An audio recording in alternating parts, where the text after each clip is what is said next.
Planète émotif talentueux est un podcast hebdomadaire qui s'adresse aux adultes concernés par le haut potentiel, le multipotentiel et l'hypersensibilité. À tous ceux qui vivent avec le sentiment de décalage et qui se posent mille et une questions.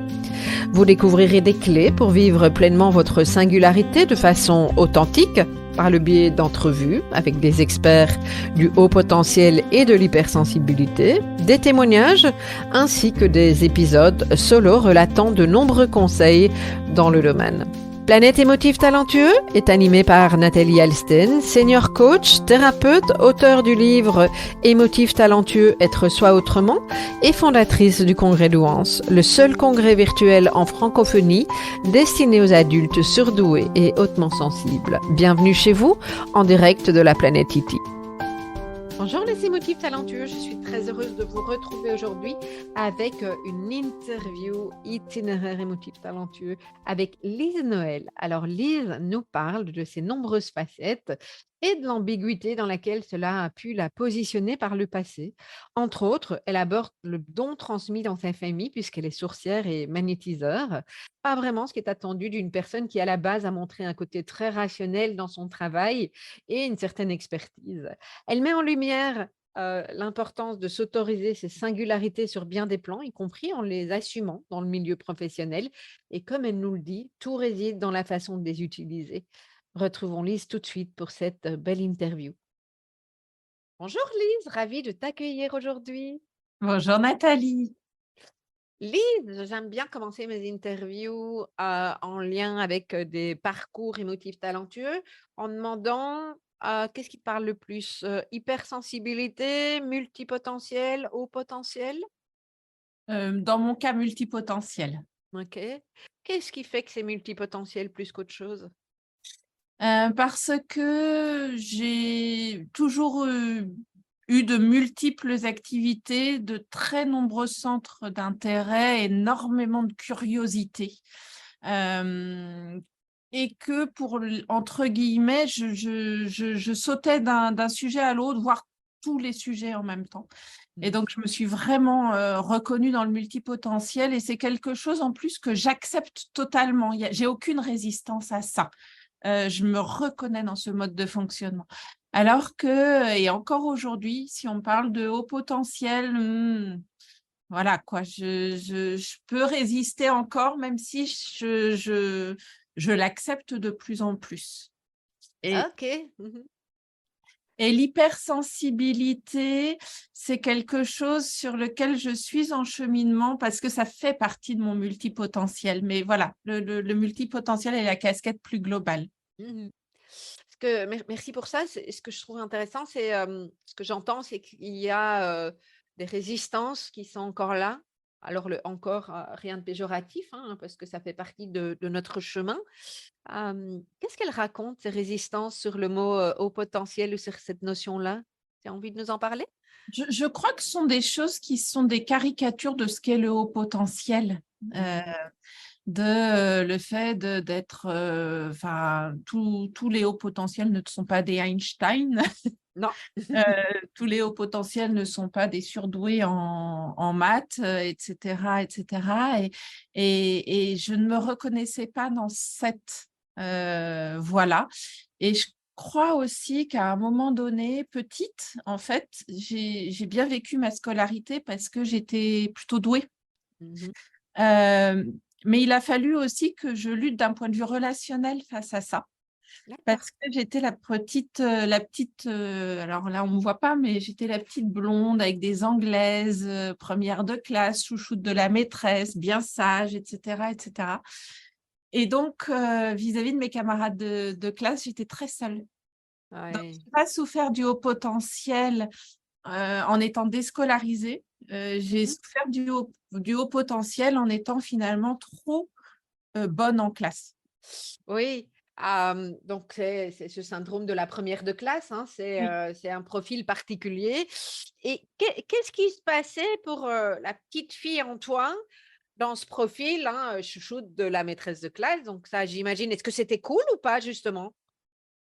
Alors, mais je le comprends. Alors, au départ, je comprenais pas pourquoi j'étais la chouchoute, parce que je D'accord. le cherchais pas. Et puis D'accord. après, mon côté de capter un peu ce qui se passait m'a rendue très manipulatrice. C'est-à-dire que je me servais de ça pour faire toutes les bêtises possibles et imaginables, parce que ça pouvait jamais être moi. Moi, j'étais parfaite. Alors, vous ne voyez pas les auditeurs, vous ne voyez pas, mais moi, je vois le petit sourire de petite fille arsouille de Lise pendant qu'on enregistre. Donc, je vous le transmets parce que je trouve que ça vaut la peine. Donc, tu utilisais ça. Je t'ai coupé, mais je ne pouvais pas m'empêcher. Là, c'est trop rigolo.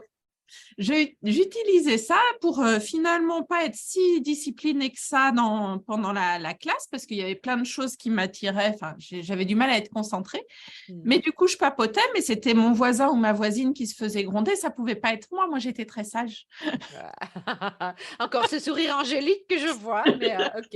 Et donc, tu faisais ça en conscience, en fait. C'est ça que j'entends, hein, quand je vois ton petit sourire à Après, oui. froid. Ah oui, oui, oui, oui, oui, oui, oui, pas au début. Puis après, je m'en suis. Mais alors, très tôt, hein, dès la maternelle, j'ai fait ça. Et en fait,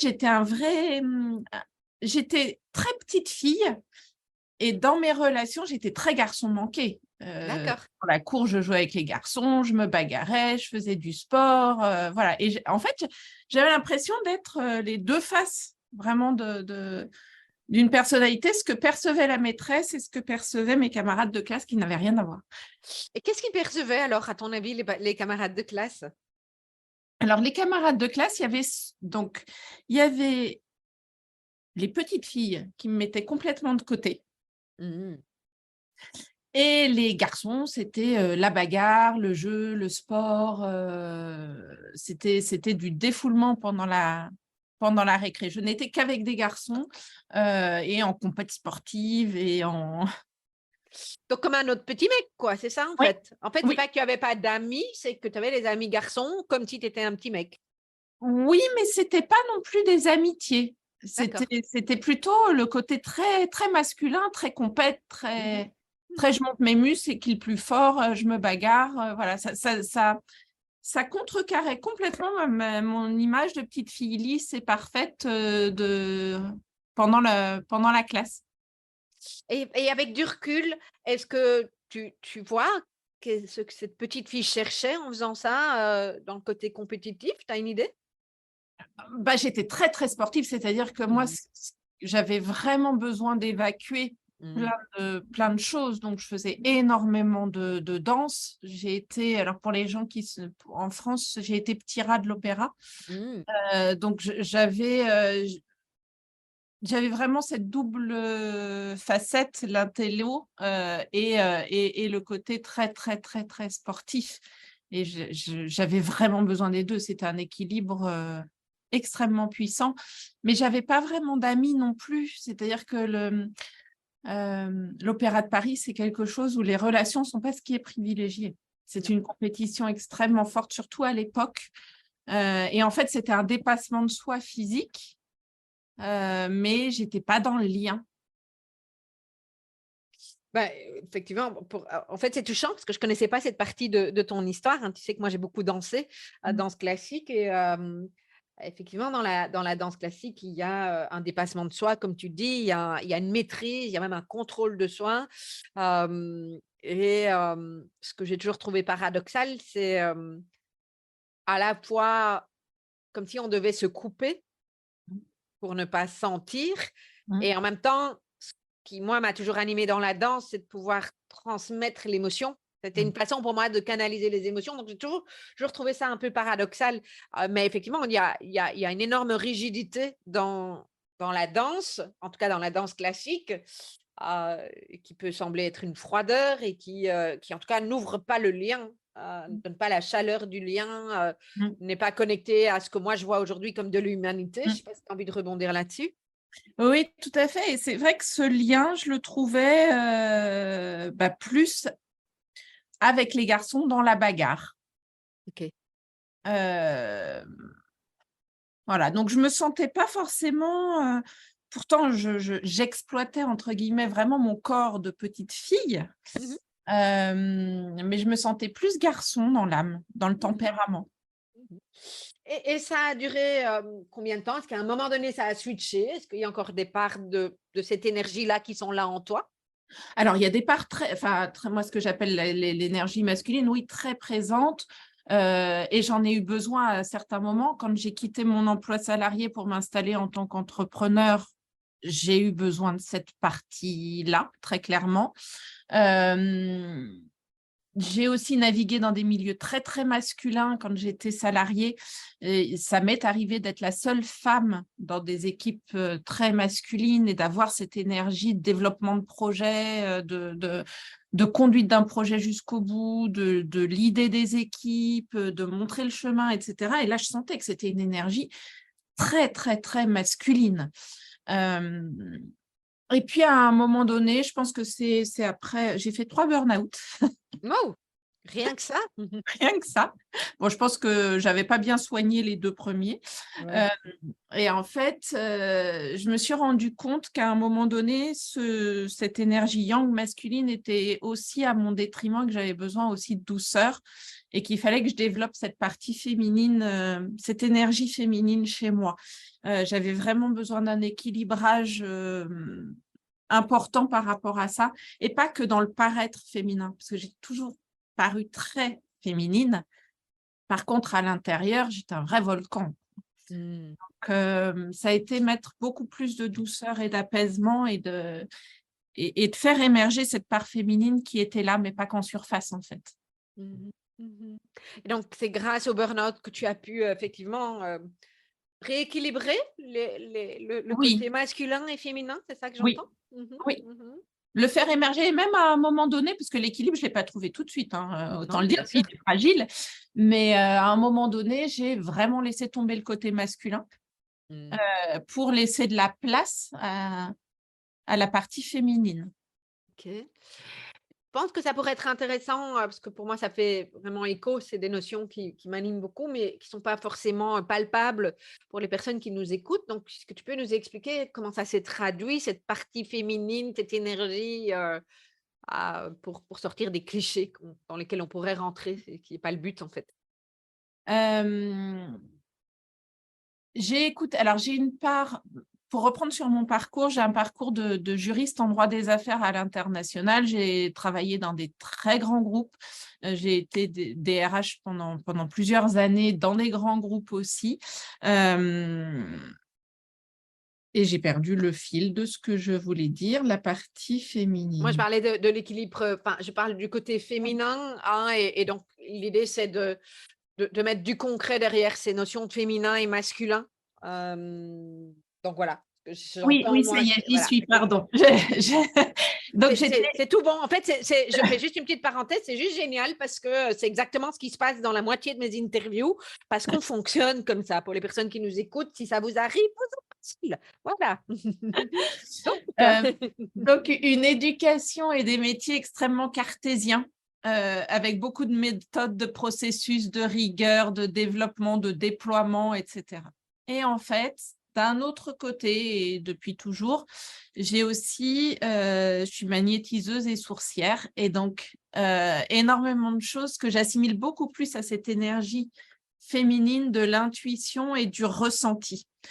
Et donc, pendant très longtemps, je me suis appliquée à des processus coupés de mes ressentis, mais efficaces dans la méthodologie. Et après mes burn-out, j'ai ouvert cette part beaucoup plus j'ai laissé cette part vivre d'intuition chez moi, de ressenti, et que j'assimile beaucoup plus à une énergie féminine. Il se trouve que dans le même temps, alors là, on va retomber dans les clichés, mais je suis devenue maman. mhm. Et voilà, tout ça, c'est venu me chambouler très, très, très, très, très, très, très, très fort. Parce que, alors, je ne sais pas vous, mais moi, mon fils n'est pas né avec un mode d'emploi, un processus Non, bah, et j'ai une pas d'enfant, mais méthodologie. j'entends souvent ça. En tant que belle-mère, j'ai pas eu le mode d'emploi non plus. Et là, je me suis dit, ah, bah, zut, oui, bah, oui, j'ai des ressources, ça c'est évident, mais c'est côté féminin que je vais aller les trouver dans l'observation. Et là aussi, j'ai eu pour le coup besoin de mettre, et ça tombe peut-être aussi un peu cliché, mais c'est comme ça que je l'ai ressenti, de mettre de la douceur. Pendant très longtemps, j'étais en lutte, en compétition, en performance. Enfin, il y avait des notions de cet ordre-là. Et ensuite, j'ai eu envie de paix, en fait. J'ai eu envie de douceur, j'ai envie d'alignement. Mais pour autant, donc dans un premier temps, c'était déséquilibré. Puis après, je me suis rendu compte que la douceur, la paix, tout ça, ça ne me faisait pas non plus avancer sur mes activités. Et puis, ça ne donnait pas non plus un cadre à mon petit garçon qui allait bien chercher les limites. Et donc là, j'ai eu besoin de remettre cette énergie masculine, de dire là, stop, stop, stop, stop. on remet du cadre, on remet de la structure, etc. Voilà. Donc, ça a été… je ne sais pas si ça répond à ta question, mais… Tout à fait. Mais ce que j'entends, ce que tu nous partages, c'est une forme de rééquilibrage qui est importante. Et j'entends régulièrement des personnes, et moi-même, je suis passée par là, on peut être dans un type d'énergie très particulier à un moment de sa vie. C'est pas pour rien, j'imagine que tu as fait 3 burn-out ou la succession d'un burn-out non soigné, un deuxième avant d'arriver au troisième que tu as pris en charge autrement. Et puis, il y a des moments où on peut être que dans le côté, la maternité appelle à ça. Quand on vient d'accoucher ou juste avant, on a ce côté douceur que nous, on n'est pas forcément dans l'action. Bon, certaines femmes le sont, mais puis après, c'est comment je peux mettre l'un au service de l'autre, en tout cas. C'est ça aussi que j'entends. Et entre autres, tu nous partages, alors je ne sais pas si on peut dire ton activité, mais tu as dit « je suis sourcière ». Tu peux nous expliquer en quoi ça consiste? C'est tout simplement ressentir les sources d'eau, les sources d'eau dans la terre. Donc, ça se pratique, en tout cas moi dans ma pratique, c'est avec une branche de noisetier en forme de Y et que je tiens dans mes mains et je marche, je parcours un terrain et la baguette tourne entre mes mains. Et je le pratique aussi avec un pendule. Et soit sur le terrain, soit sur une carte routière, enfin topographique, et le pendule tourne. Alors, ce qui est très, très drôle, parce que je suis incapable de lire une carte routière pour m'orienter. Tu comprends bien. mais je trouve de l'eau avec une carte. Voilà. Et juste parce que j'imagine que je me mets à la place des personnes qui nous écoutent, à quoi ça sert de trouver de l'eau sur une carte? À quoi ça sert de trouver de l'eau sur une carte? Un exemple pratico-pratique, j'aime beaucoup faire des randonnées à cheval. Et j'étais à l'étranger à cheval avec un groupe et ça faisait 8 heures qu'on était en randonnée et on commençait sérieusement à se perdre et j'avais toujours ma baguette avec moi. Et les chevaux sont des animaux qui ont besoin de beaucoup boire. Et en fait, je suis descendue, j'ai pris ma baguette, j'ai cherché de l'eau. Il y en avait à très peu sous le sol. On a creusé et les chevaux ont pu boire. C'est aussi pour moi un confort de vie. J'ai visité des appartements en région parisienne où s'il n'y avait pas d'eau à proximité, j'avais l'impression que j'avais le visage qui se desséchait. Donc l'eau, c'est la vie et j'ai besoin de cette eau et le fait de pouvoir la trouver, ça permet aussi d'aller creuser des puits et des forages chez des agriculteurs qui ont besoin de compléter leur eau. Voilà, ça… Oui, merci. Merci pour ce complément d'info. Et donc, c'est assez paradoxal. D'un côté, tu nous dis juriste, le côté très yang, tu as travaillé dans des grands groupes, etc. Et puis, il y a le côté sourcière et d'autres choses en lien avec l'intuition. Comment tu expliques ces pôles relativement opposés, j'ai envie de dire? Est-ce qu'il y en a un qui a pris le dessus sur l'autre? Est-ce qu'il y a eu de l'acceptation que le côté sourcière, je ne sais pas quand ça a commencé, d'où ça vient? Enfin voilà, qu'est-ce que tu peux nous dire de ça? Alors, ça me fait beaucoup rire. Là, je souris vraiment très fort parce que ce qui m'a fait sourire, c'est le comment tu expliques. Et je vais m'expliquer. En fait, j'explique pas. Et c'est bien ce qui a été tout mon problème pendant des années et ce pourquoi j'ai mis sous cap l'aspect sourcier, magnétisme, etc. C'est que je n'étais pas foutue de l'expliquer et que je ne le suis toujours pas. Et donc, ça m'a énervée très juste. Et donc, si je ne pouvais pas expliquer, c'est que ça n'existait pas. Si je ne pouvais pas comprendre, c'est que ça n'existait pas. Moi, j'ai besoin de comprendre, de décortiquer, voilà. et si ce n'est pas clair, explicable à un enfant de 3 ans, c'est que ça n'existe pas. Pendant des années, ça n'existait pas. Voilà. Voilà pourquoi je ris. Après, c'est depuis toute petite l'aspect sourcier et c'était très drôle aussi parce que jusqu'à présent, c'était de génération en génération et toujours chez les hommes. Sauf que mon père a eu une fille unique et qu'à un moment donné, il s'est dit, bon, bah, le don est coupé, on parle comme ça. Et il a emmené mes cousins en disant, bah, voilà, dans la lignée, on va les chercher chez les hommes. Et mes cousins, il ne se passait rien au bout de la baguette. Et à un moment donné, j'avais un de mes cousins il était vraiment très triste de ne pas avoir ce fluide. Ça le peinait vraiment beaucoup parce qu'il avait une sensibilité très forte. Il ressentait beaucoup de choses, mais ça passait pas. Et à un moment donné, juste pour le cajoler, parce que sa tristesse me touchait beaucoup, je lui ai mis la main sur l'épaule et là, la baguette s'est mise à tourner. Et donc, mon père et mon grand-père qui étaient là m'ont dit, attends, c'est pas possible, prends la baguette. Et en fait, c'est comme ça qu'on a découvert que j'avais ce qu'on appelle le fluide. Ok. Tu avais quel âge à ce moment-là?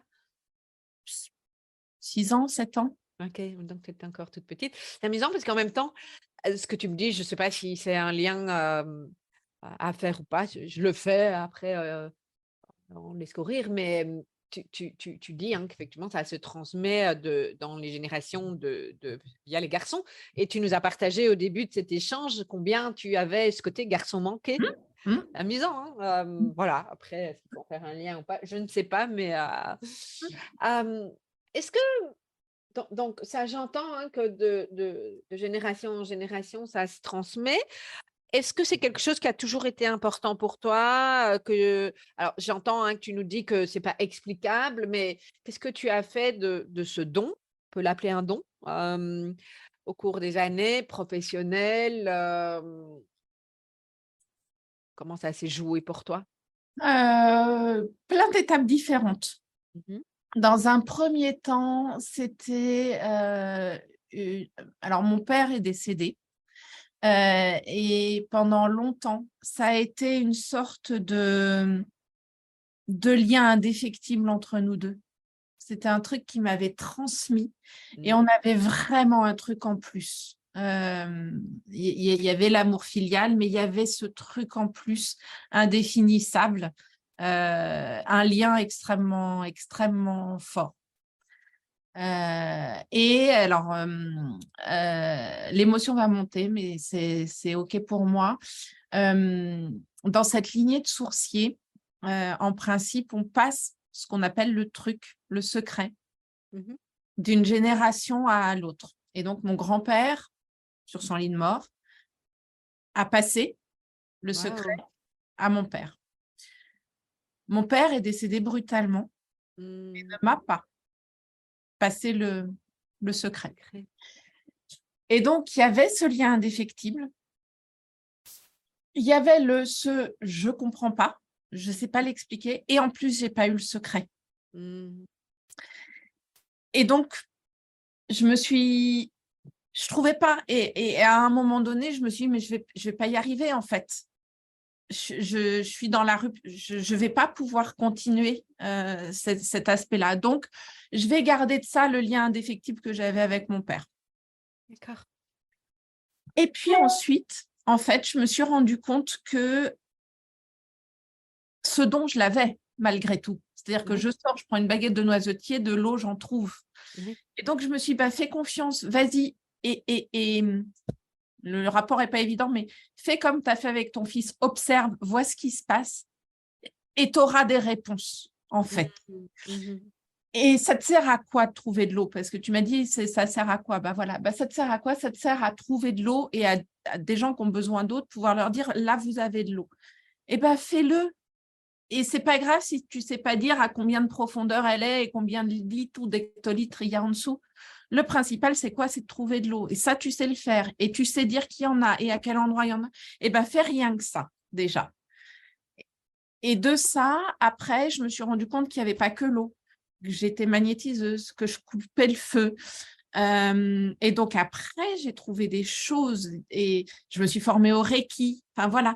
Et en fait, ça m'a servi de socle ensuite pour développer des choses qui ont un fondement, ont une formation, ont été modélisées, etc., etc. Voilà.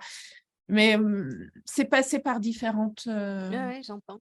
par différentes étapes.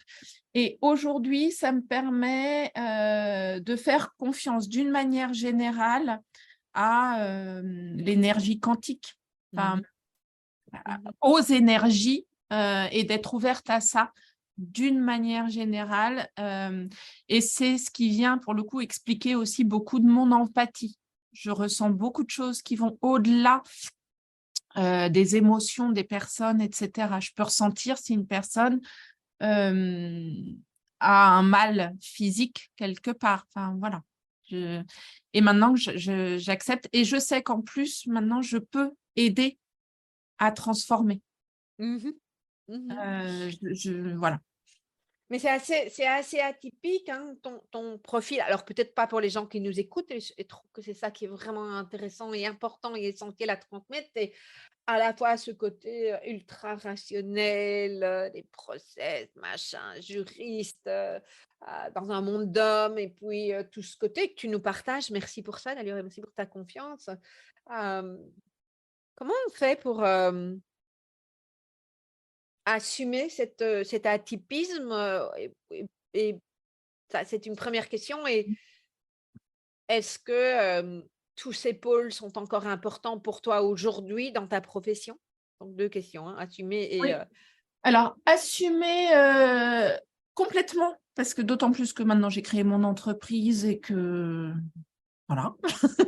Et que je pense aussi, j'ai 48 ans, j'ai passé l'épreuve d'avoir quelque chose à me prouver ou à prouver aux autres. Et je me suis donné les moyens de pouvoir être vraiment moi-même dans mon activité professionnelle. Ça, c'est la chose. Mais dans ce chemin-là, j'ai beaucoup envie de servir, j'ai beaucoup envie de transmettre. Je suis d'ailleurs formatrice aussi par ailleurs. Et j'ai envie de revenir à l'entreprise pour montrer qu'on peut être des profils atypiques et que ça peut être une pépite au sein de l'entreprise. Et qu'on n'est pas forcément obligé d'avoir à créer sa propre voie. On peut rester dans l'entreprise et ça peut être un vecteur de performance extraordinaire pour l'entreprise, à la condition de savoir gérer les profils comme les nôtres.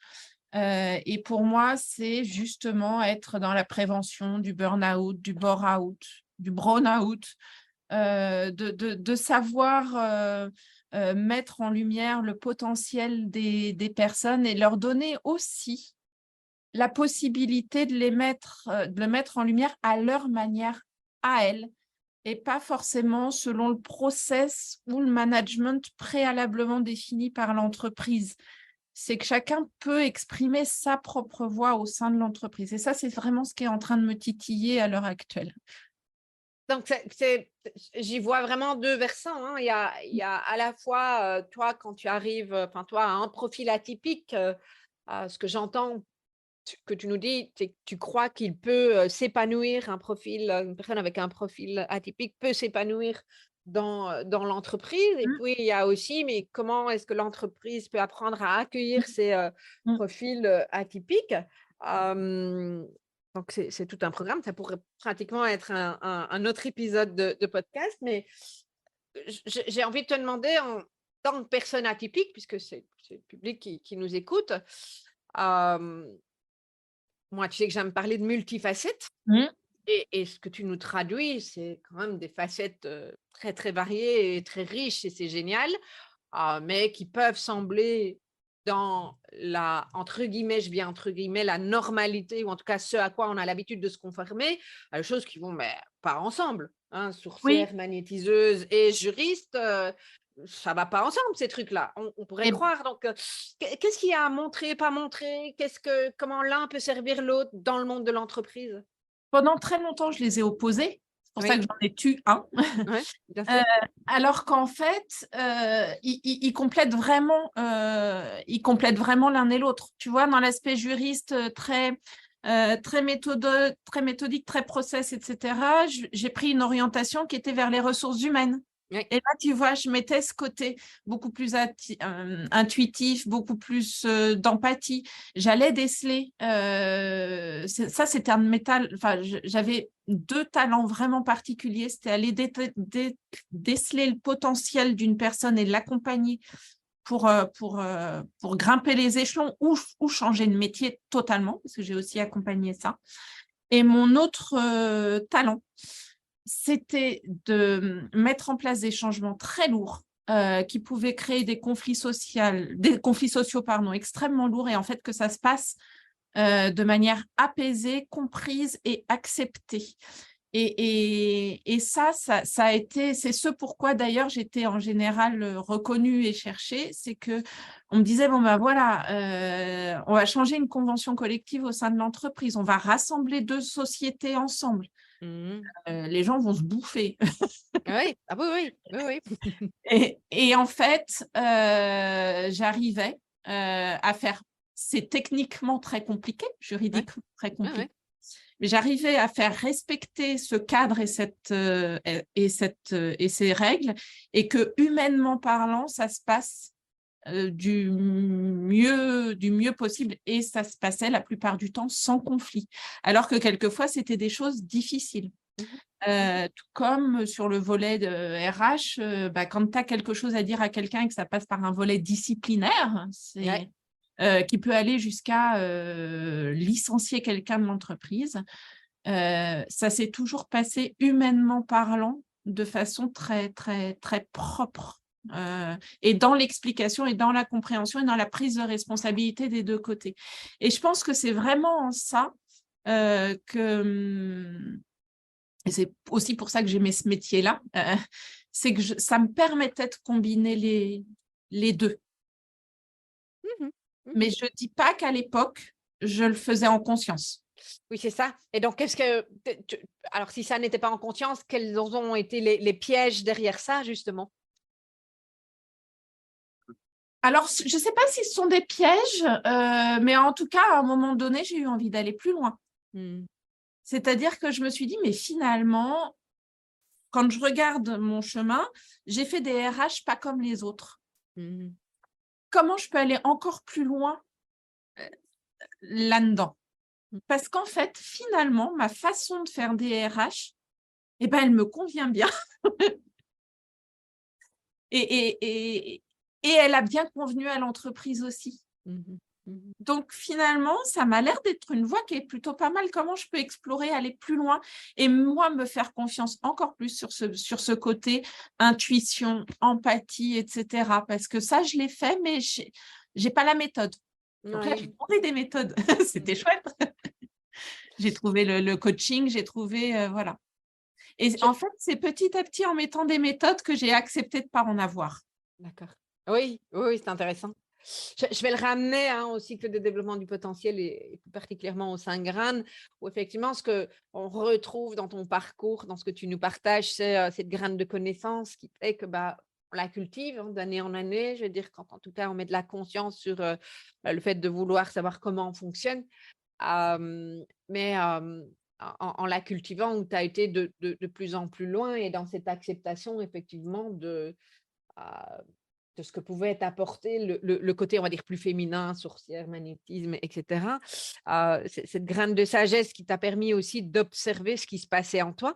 Euh, euh, et ce qui me frappe le plus particulièrement, c'est ta graine de courage qui s'est bien développée au point d'aujourd'hui pouvoir assumer le fait que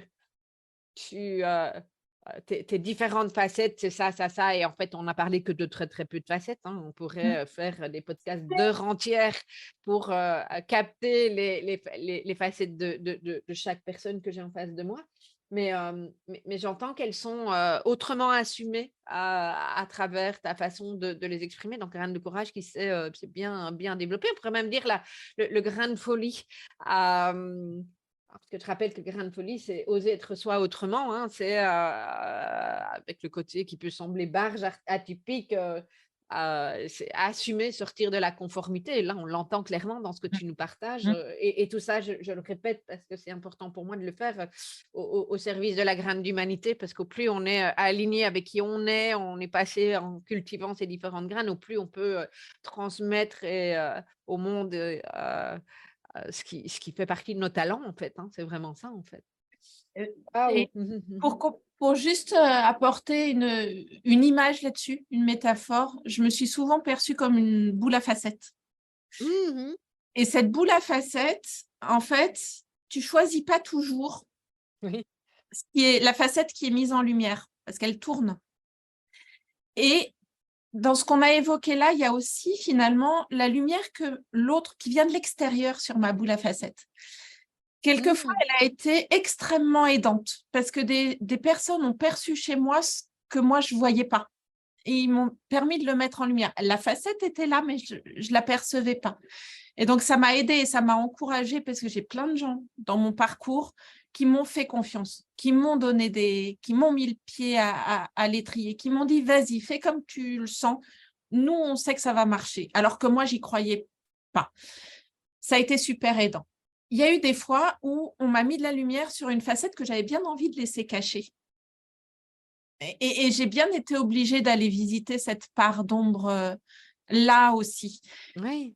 Je ne dis pas que c'était sympa, mais mine de rien, aujourd'hui, ça me sert grandement.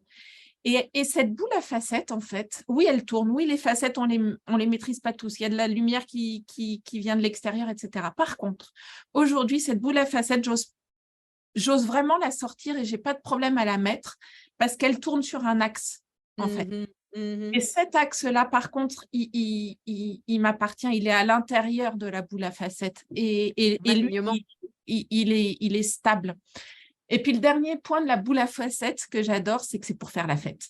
Oui, mais en fait, moi, c'est ça, je voyais une boule disco là, tu vois? C'est exactement ce qui m'est venu. C'est Je ça. voyais que ça pétille sur les murs, c'est la première chose qui est venue. Voilà. Donc Et c'est ça, cool. bah, c'est la danse, c'est la fête, c'est Ouais. tous ces aspects-là aussi qui sont, enfin, moi, c'est mon moteur. J'ai besoin de joie, j'ai besoin de rire, j'ai besoin de danser, j'ai besoin de m'amuser. Ce que t'offre pas forcément le cadre hyper austère du droit, machin. Et voilà. Et elle est vraiment, enfin, pour compléter, c'est vrai que c'est en ça aussi que ça me permet, moi, de faire le lien avec ce que je suis, ce que je continue à découvrir de moi, ce que j'accepte au fur et à mesure, mais ce que me renvoient les autres, facile ou pas, aidant ou pas. Mais en tout cas, à chaque fois, ça renforce mon axe. Mmh. J'entends. Intéressant. Merci pour cette métaphore qui, en tout cas, me parle beaucoup. Hem, on arrive tout doucement, à la fin de cet échange déjà. Est-ce qu'il y a un message que tu as envie de transmettre aux personnes qui nous écoutent, un message qui te tient à cœur? Euh, alors, tu parles beaucoup de danser sa vie. Oui. Euh, Ce que j'ai envie de dire, c'est que moi, ces multiples facettes, elles me permettent de danser la vie. Elles me permettent de saisir toutes les opportunités que la vie présente et d'avoir des parcours et des rencontres extraordinaires. Et finalement, plus on a de facettes, plus ça permet ça. Et moi, ça a été une richesse extraordinaire que j'ai pu découvrir. Donc, si j'ai un message à faire passer, c'est étouffer certaines de mes facettes ne m'a jamais servi. Mmh. Est-ce que ça a toujours été évident de les mettre en lumière? Non. Mais Mmh. après coup, aller explorer chacune de ces facettes m'a permis tellement de choses, que ce soit en découverte de qui je suis et dans mes relations et voire même côtoyer des personnes que j'aurais jamais côtoyées euh, dans un autre univers, c'est génial parce que ça nous ouvre tous les milieux. Voilà. Et après, c'est l'ouverture du cœur qui fait le reste. Moi, ça m'a appris à être. J'ai d'abord été bienveillante avec les autres, je crois, Mmh. fondamentalement. Mais ça m'a appris à être bienveillante avec moi-même et à m'ouvrir le cœur à moi aussi. parce que j'étais la dernière personne envers qui j'ouvrais le cœur, quoi. Tellement essentiel. Pas possible d'être dans l'ouverture du cœur absolue avec, enfin absolue, c'est probablement pas le bon mot, mais c'est bien ça qui est important, c'est d'abord de passer par soi pour pouvoir être au service de l'autre. Mmh. Pour moi, c'est très, très clair. Merci beaucoup Lise pour ce Merci, chouette Nathalie. moment d'échange.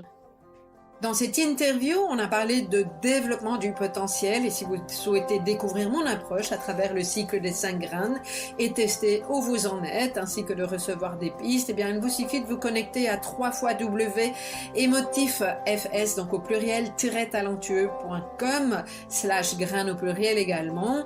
C'est gratuit et vous recevrez vos résultats personnalisés. À bientôt!